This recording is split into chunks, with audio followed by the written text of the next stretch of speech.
Apabila saya dimaklumkan dengan tajuk-tajuk ataupun bidang-bidang yang akan dibincangkan pada Nadwah kali ini, saya perhatikan dia bertumpu kepada soal-soal berkaitan dengan kekeluargaan Islam. Dan tanggapan saya melihat kepada skop yang kita bincangkan ini mengikut apa yang saya fahami daripada masa-masa yang lepas. Memang apabila perbincangan di bidang syariah ini lebih bertumpu kepada soal-soal kekeluargaan, dan ini mungkin dapat saya membuat tanggapan bahawa fokus masyarakat Islam kepada bidang perbincangan syariah begitu terbatas sekali, kerana mungkin disebabkan oleh faktor-faktor yang sebenarnya melanda pemikiran masyarakat Islam secara khususnya. Dan saya ingin berkongsi tentang pemikiran yang saya lihat dari segi perkembangan Islam semasa, yang pada tanggapan saya kita berada pada gelombang kedua kebangkitan Islam. Gelombang pertama kebangkitan Islam saya kaitkan dengan revolusi Iran, yang pada dasarnya walaupun Iran adalah merupakan negara Syiah, tetapi revolusi Iran sebenarnya telah membuka mata kepada masyarakat dunia tentang Islam, tentang kesedaran untuk kita kembali kepada Islam. Tetapi kita dapati revolusi Iran ini hanyalah mencetus kepada satu kesedaran semula terhadap Islam. Dan pada tanggapan saya, the second wave ataupun gelombang kedua kebangkitan Islam adalah dicetuskan oleh revolusi yang berlaku di Mesir pada tahun 2011, yang telah meruntuhkan rejim Hosni Mubarak untuk digantikan dengan satu pemerintahan baru yang diketuai ataupun yang dipelopori oleh Ikhwan Muslimin. Saya sebenarnya mengkaji tentang perkembangan Ikhwan Muslimin, tetapi bukan dalam konteks syariah secara umum, tetapi saya melihat dari sudut pemikiran ekonomi, kerana ada sesuatu yang istimewa berkaitan dengan Ikhwan Muslimin apabila kita kaitkan dengan perkembangan ekonomi dunia, sistem ekonomi dunia, yang pada tanggapan saya salah satu faktor yang secara rasmi mencetuskan kepada kewujudan Ikhwan Muslimin secara rasmi adalah hasil daripada ledakan ekonomi dunia yang dikuasai pada satu masa dahulu oleh satu sistem ekonomi yang dikenali sebagai kapitalisme laissez-faire ataupun sistem ekonomi kapitalis pasaran bebas. Dan sistem ekonomi ini telah diberi kepercayaan yang begitu tinggi oleh masyarakat dunia, sistem yang dipelopori oleh British, yang ditukar wajah daripada apa yang dikatakan laissez-faire capitalism menjadi welfare capitalism. Dan mereka sekali lagi membina satu sistem baru, satu variation ataupun satu pengubah suaian kepada sistem kapitalisme untuk terus menguasai masyarakat dunia, sehinggalah mungkin setengah orang mengatakan 2008 adalah tempoh terakhir kepada sistem welfare capitalism ini untuk menguasai dunia. Dan pada hari ini masyarakat dunia sedang mencari satu sistem yang baru setelah gagalnya apa yang kita panggil sebagai welfare capitalism. Di satu kumpulan masyarakat lagi, mereka mewujudkan mazhab sosialisme ataupun pemikiran sosialis yang dipelopori oleh Karl Marx, yang akhirnya mewujudkan negara Soviet Union yang mengamalkan sistem sosialisme tadi. Tetapi sistem ini sebenarnya tidak kekal lama, berakhir pada akhir tahun 1980-an apabila kapital sosialisme runtuh, Soviet Union juga terpecah, dan juga negara China yang merupakan salah satu pelopor kepada sistem sosialisme juga sudah menganuti pada hari ini sistem ekonomi pasaran. Tetapi yang menarik, yang perlu untuk kita perhatikan ialah the third ataupun alternatif yang ketiga, mazhab yang ketiga yang ditonjolkan pada masa tersebut. Mazhab ketiga ini adalah apa yang dipelopori oleh Hassan al-Banna, yang mewujudkan satu pemikiran baru untuk masyarakat Islam kembali kepada Islam dengan tertubuhnya Ikhwan Muslimin secara rasmi pada tahun 1928. Dan dalam wawasan yang diberikan oleh Ikhwan Muslimin ataupun Hassan al-Banna kepada menjawab kepada persoalan keruntuhan sistem kapitalisme laissez-faire 1920-an tersebut, Hassan al-Banna mengusulkan supaya masyarakat Islam kembali kepada Islam semula. Kita berbalik kepada teras kita yang asal untuk memungkinkan kita menyelesaikan persoalan kehidupan kita di zaman moden ini. Dan saya perhatikan bahawa Ikhwan Muslimin mengambil satu masa yang begitu panjang dalam melakukan revolusi, dalam melakukan perubahan kepada masyarakat untuk kembali memertabatkan syariah, memertabatkan Islam ke tengah masyarakat. Iaitu kalau kita lihat daripada 1928, Ikhwan mengalami pelbagai halangan, pelbagai rintangan. Mereka berjaya akhirnya pada tahun 2011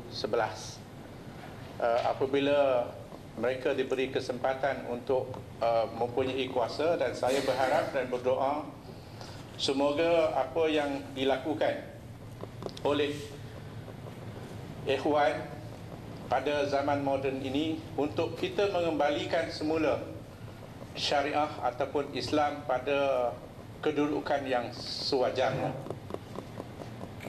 Dan saya perhatikan, dan saya dalam banyak pengkajian yang saya lakukan, apa yang sebenarnya melanda masyarakat Islam pada hari ini tanpa kita sedari, kita sebenarnya merendahkan darjat Islam. Islam is being delegated, maknanya direndahkan martabat dia menjadi sebagai suatu sistem yang ditadbir, bukan suatu sistem yang mentadbir. Dan saya dalam perbincangan yang akhir dengan pelajar-pelajar di peringkat masters misalnya, kita berbincang tentang soal bagaimana untuk dikongkong pemikiran mereka dengan fahaman yang ada dalam sistem kapitalisme itu sendiri.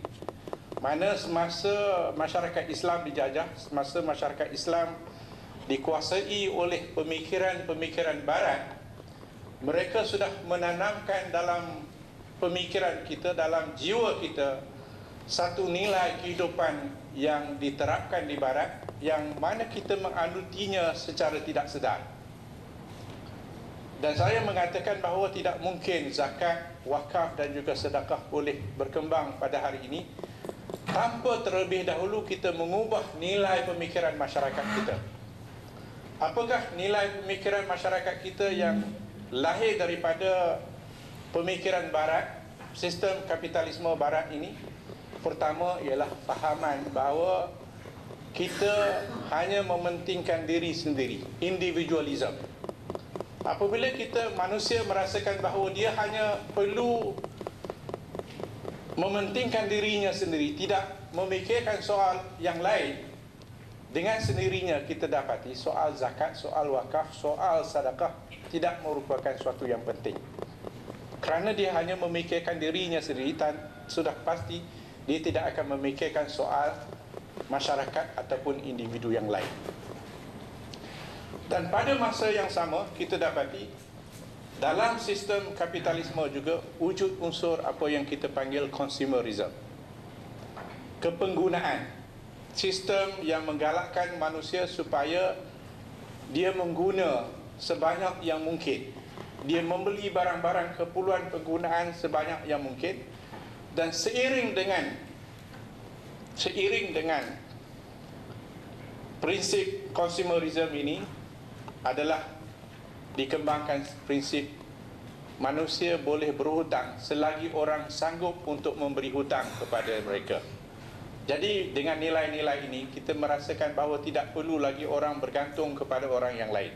Dengan sendirinya kalau dia perlu sesuatu, kalau dia tidak mempunyai wang, dia kata dia boleh pinjam, dia boleh dapat dengan mudah. Dan hasil daripada consumerism juga wujud satu konsep yang kita panggil plastic money, the credit cards. Credit cards ini memudahkan orang yang tidak ada wang dalam poket untuk berbelanja. Jadi dia tak merasakan perlu kepada orang lain untuk membantu mereka. Jadi ini adalah suatu nilai yang bertentangan dengan apa yang dituntut dalam Islam. Misalnya, manusia ini dalam Islam dikatakan mempunyai dua ciri yang utama. Pertama, dia adalah merupakan makhluk individu, dan pada masa yang sama dia juga dicipta oleh Allah Subhanahu Wa Taala sebagai makhluk sosial. Dan dia diberi dua kewajipan, fardu ain dan fardu kifayah kepada dia, untuk dia mementingkan bukan saja memikirkan untuk kepentingan dirinya semata-mata, tetapi dia juga mestilah memikirkan kepada kepentingan masyarakat pada masa yang sama. Jadi kalau kita lihat kepada nilai-nilai kapitalisme yang begitu jauh meresapi dalam pemikiran ataupun dalam jiwa masyarakat pada hari ini, termasuk masyarakat Islam, maka kita dapati dia sebenarnya akan melemahkan ataupun merendahkan darjat syariah yang perlu kita tanamkan, yang perlu kita terapkan di kalangan masyarakat kita pada hari ini.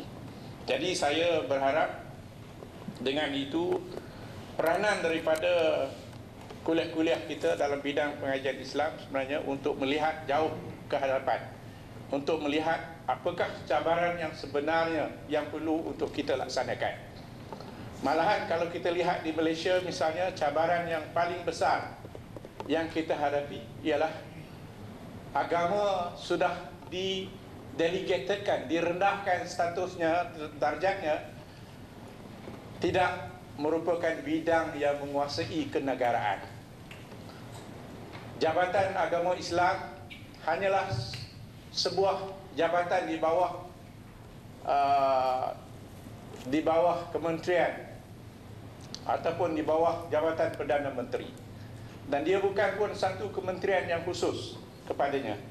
Dia hanyalah satu juzuk yang kecil, dan kita dapati di Malaysia lebih malang lagi, jabatan agama yang pada tanggapan kita adalah a complete system of life, din, satu sistem kehidupan yang lengkap, telah disempitkan. Peranan daripada JAKIM misalnya adalah hanya menjurus kepada soal-soal pribadi dan juga kekeluargaan Islam sahaja.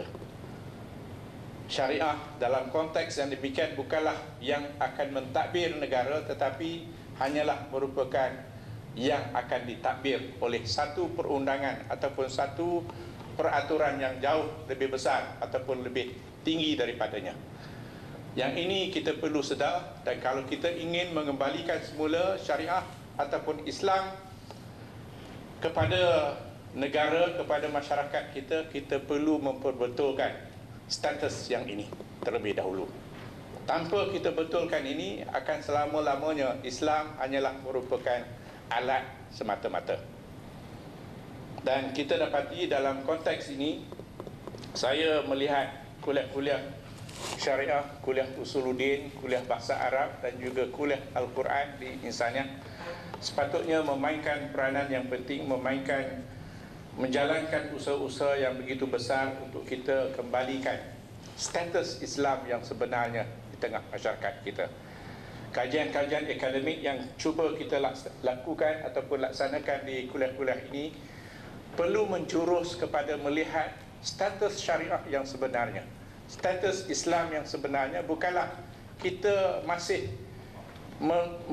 melihat Islam dalam erti kata yang sempit sebagaimana yang diingini oleh setengah-setengah pihak yang menguasai pemerintahan Islam atau pemerintahan negara pada hari ini. Dan secara khusus ingin juga saya berkongsi pemikiran dengan tuan-tuan dan puan-puan pada pagi ini, iaitu kita telah pada dasarnya mengharungi 5 tahun pertama apabila insaniah cuba untuk mengorak langkah menjadi sebuah institusi pengajian tinggi yang komprehensif, tetapi kita ingin supaya program-program pengajian Islam seperti syariah, usuluddin, bahasa Arab dan Al-Quran terus dikekalkan sebagai teras yang utama dalam program-program yang kita laksanakan di insaniah. Fahaman saya tentang mengatakan pengajian-pengajian Islam adalah teras bukan dalam erti kata supaya kita tidak memberi kesempatan kepada program-program lain untuk dilaksanakan di insaniah, tetapi yang lebih utama ialah untuk kita memastikan proses di mana program-program pengajian Islam ini dimartabatkan menjadi program yang begitu unggul di College University Insaniah ini. Orang akan kenal insaniah bukan dengan program-program pengajian yang lain, tetapi mereka akan kenal kerana mereka begitu kagum dengan kualiti graduan yang kita hasilkan daripada program-program pengajian Islam. Mutu ataupun kualiti di program-program pengajian Islam ini adalah yang terunggul, adalah yang paling hebat yang dapat kita laksanakan ataupun yang dapat kita lakukan di Malaysia secara khususnya dan mungkin di peringkat antarabangsa secara umumnya. Dan hal ini adalah selaras dengan apa yang cuba kita nyatakan. Fasa yang kedua yang kita mulai sekarang adalah merupakan fasa untuk kita mempertingkatkan, untuk kita melakukan proses konsolidasi terhadap program-program pengajian yang kita laksanakan di College University Insaniah ini. Dan saya ingin bersama-sama untuk melihat kembali kepada nostalgia daripada perbincangan kita dengan pengerusi lembaga pengarah College University Insaniah, iaitu yang berhormat Datuk Seri Menteri Besar Kedah, terhadap wawasan beliau kepada program-program pengajian Islam, iaitu beliau mengharapkan supaya program pengajian Islam ini dipertingkatkan kualitinya, dimartabatkan sebagai program yang paling induk di insaniah ini. Dan kita dapati nostalgia daripada apa yang kita bersetuju bersama mungkin dapat kita perhatikan secara fizikal, iaitu satu bangunan yang berada di sebelah dewan ini. Dan kita dapati apa yang saya dapat berkongsi dengan tuan-tuan dan puan-puan, bangunan bilik kelas yang berada di sebelah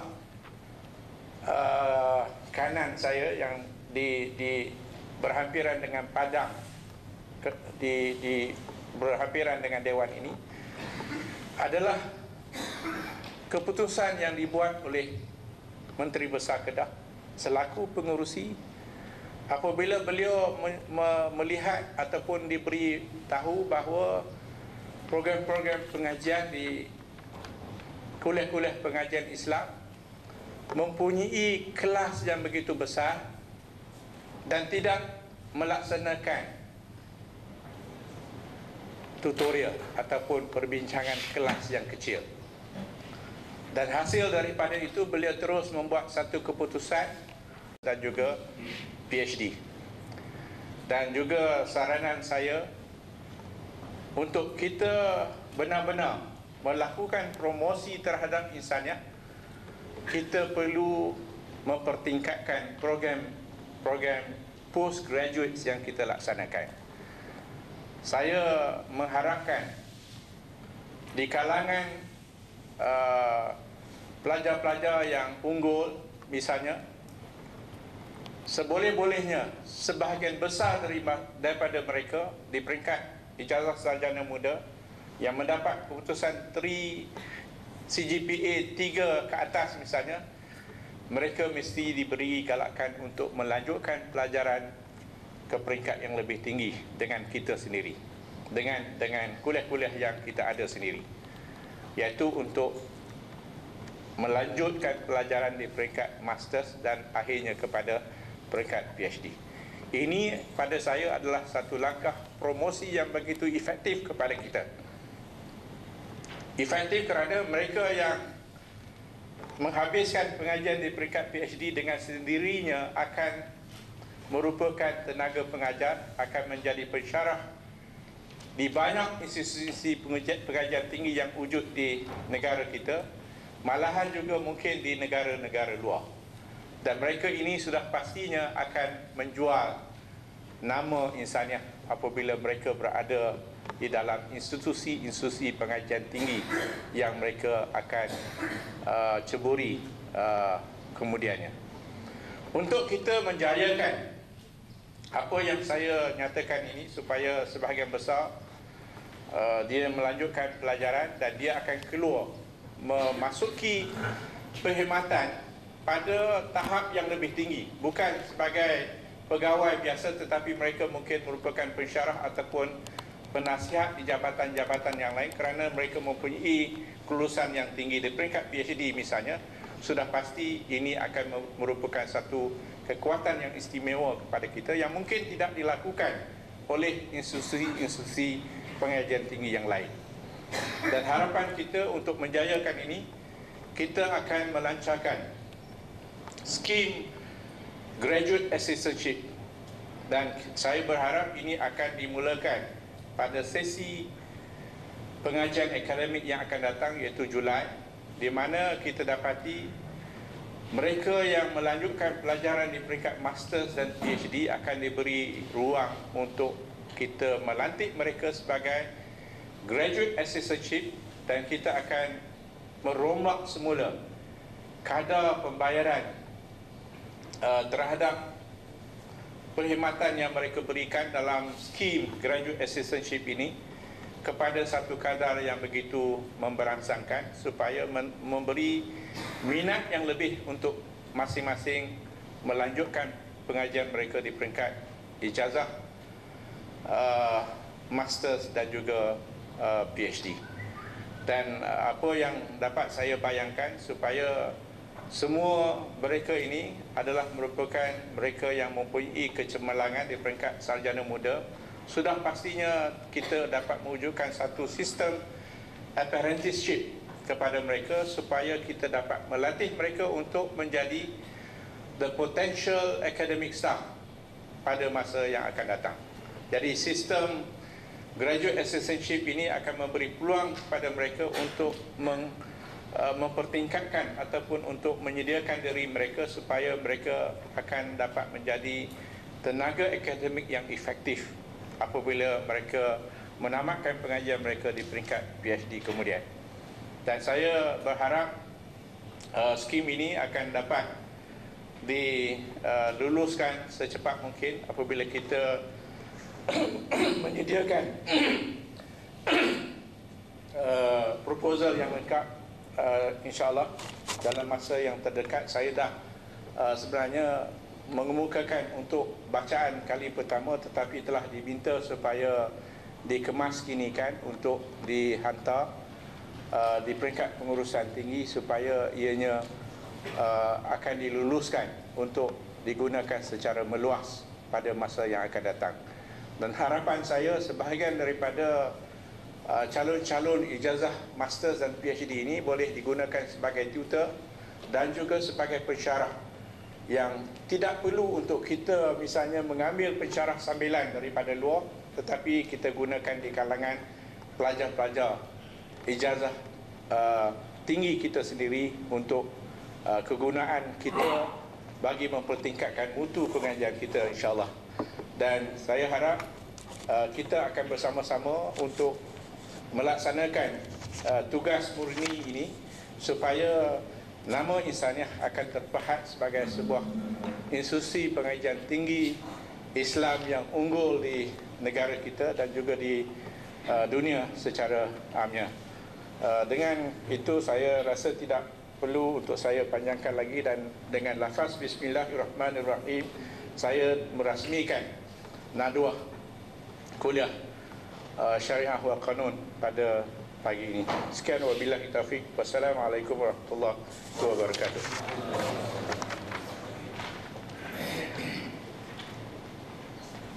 شكرا جزيلا للأستاذ الدكتور زكريا بن مان نائب الرئيس.